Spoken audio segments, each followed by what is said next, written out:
पाहिजे, चित्त कसं असलं पाहिजे, निस्वार्थ असलं पाहिजे. मग मात्र जगाचा मालक काय होतो, दास होतो. ऐका, आपण आज वारीला चाललेलो आहोत, पंढरपूरला चाललेलो आहोत. फक्त ह्या चित्तामध्ये एकच पाहिजे, त्या भगवान परमात्म्याचं दर्शन, त्या भगवान परमात्म्याला भेटण्याची एवढीच इच्छा असायला पाहिजे चित्तामध्ये. दुसरं काहीच नको. नाहीतर आम्ही आलोय वारीला, घरी फोन, बाबा लाईट आली का, मोटर चालू झाली का, ऊस भिजवला का, टोमॅटो मार्केटला नेले का, असं नाही ना बाबा. आणि घरचं काय विचारते, वारीमध्ये काय चाललंय, दिंडीमध्ये भजन कसं चाललंय, कीर्तन कसं चाललंय, हरिपाठ कसा चाललाय, काकडा कसा चाललाय. मग खरं सांगा, वारी कोणाची घडते बरं, सांगा ना, घरच्याची का जो वारीला चाललाय त्याचे. मग चित्त कुठं असलं पाहिजे, त्या भगवान परमात्म्याजवळ चित्त असलं पाहिजे.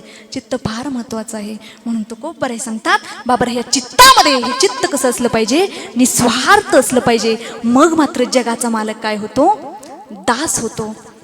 ऐका, मी तुम्हाला थोडक्यात सांगते.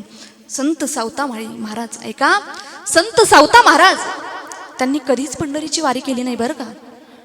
त्यांच्या शेतामध्ये ते भाजीपाला पिकवायचे, कांदा मुळा भाजी, त्यालाच काय म्हणायचे, माझा विठ्ठल, माझा विठ्ठल, त्यालाच म्हणायचे. सावता महाराजांनी कधीच वारी केली नाही.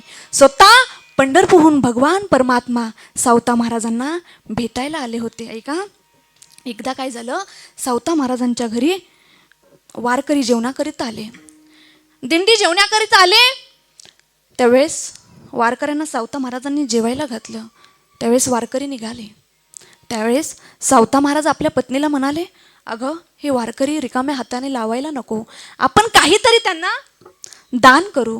तेव्हा सावता महाराज आपल्या पत्नीला म्हणाले, आपण ह्या वारकऱ्यांना गहू देऊ. तेव्हा सावता महाराजांची पत्नी म्हणाली, बरं देऊ. तेव्हा सावता महाराज त्या वारकऱ्यांना गहू देऊ लागले.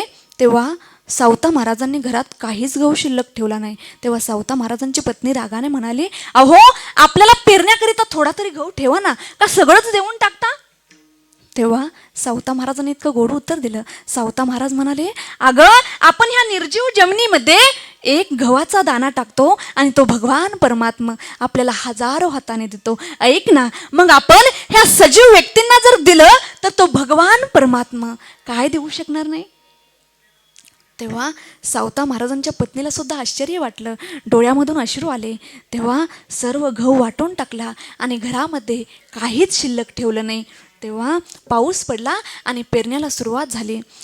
तेव्हा सावता महाराजांकडे पेरायला घरामध्ये काहीच शिल्लक नव्हते. सावता महाराज गावामध्ये गेले, विचारू लागले, बी आहे का पेरण्याकरिता, थोडंफार बी असलं ना तर मला द्या ना. तेव्हा गावातल्या कोणत्याही व्यक्तीने सावता महाराजांना बी दिलं नाही. तेव्हा पारावरती 2-4 टवाळखोर बसलेले होते.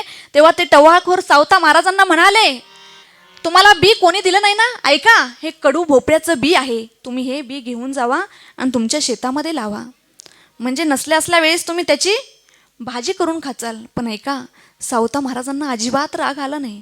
सावता महाराजांनी ते कडू भोपळ्याचं बी घेतलं आणि आपल्या शेतामध्ये पेरलं. बऱ्याच दिवसांनी भोपळा उगवायला सुरुवात झाली. भोपळा मोठा झाला. त्या कडू भोपळ्याला भोपळा यायला सुरुवात झाली. पण ऐका, चमत्कार असा झाला, भोपळा एवढा मोठा झाला, एवढा मोठा झाला की एक माणूस बसेल एवढा मोठा भोपळा झाला. गावातल्या सर्व लोकांना आश्चर्य वाटायचं. तेव्हा सावता महाराज रानामध्ये गेले, एक भोपळा तोडला आणि घरी आणला, भाजी करण्याकरिता आणला. तेव्हा सावता महाराजांच्या पत्नीने तो भोपळा चिरण्याकरिता घेतला.